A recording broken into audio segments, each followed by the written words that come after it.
تو آج ہم شروع کرتے ہیں سمیرہ حمید کا ناول حیات ممکن ہے۔ آذر لندن آ رہا ہے، شام 4 بجے تک پہنچ جائے گا اسٹیشن۔ ثانیہ نے اسے صبح ہی فون پر بتایا تھا۔ آفس کے کام سے وہ 2 دن سے برطانیہ میں تھا، اسکاٹ لینڈ سے آج لندن آنا ہے۔ ثانیہ نے تفصیل بتائی۔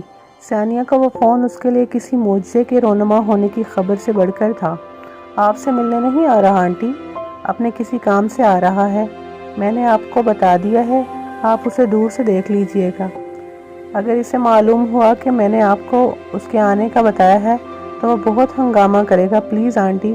اور فریال نے ثانیہ سے وعدہ کیا کہ وہ آذر کو صرف دیکھے گی، ملے گی نہیں، لیکن وہ اس وقت بھی جانتی تھی کہ وہ جھوٹا وعدہ کر رہی ہے۔ وہ آذر کو دیکھے گی نہیں، وہ اسے لپٹ جائے گی، اسے بینچ لے گی اور پھر بے تحاشا پیار کرے گی۔ وہ آذر کو دیکھ کر اس سے دور کیسے رہ سکتی تھی؟ وہ 7 سال بعد اس سے ملنے والی تھی، دیکھنے والی تھی۔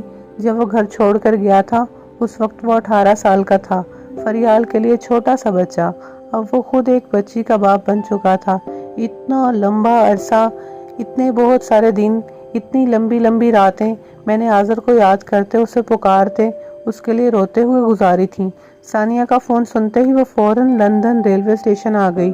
اپنے گھر کو لاک بھی نہیں کیا۔ وہ بے حد خوش تھی۔ خوشی کے مارے اسے چلا بھی نہیں جا رہا تھا۔ بس سے آنے کے بجائے وہ ٹیکسی سے آئی۔ وہ ایک ایسے چھوٹے بچے کی طرح لگ رہی تھی جو غبارے ہاتھ میں پکڑے اپنے والدین کے لیے پہلی بار آئس کریم کھانے جا رہا ہو۔ اسٹیشن کی بھیڑ میں وہ متلاشی نظروں سے ادھر ادھر دیکھنے لگی۔ پھر اسے یاد آیا کہ آذر کو 4 بجے تک آنا تھا اور ابھی صرف 11 بجے تھے۔ اس نے ثانیہ کو فون کیا۔ کیا وہ لندن کے لیے نکل چکا ہے؟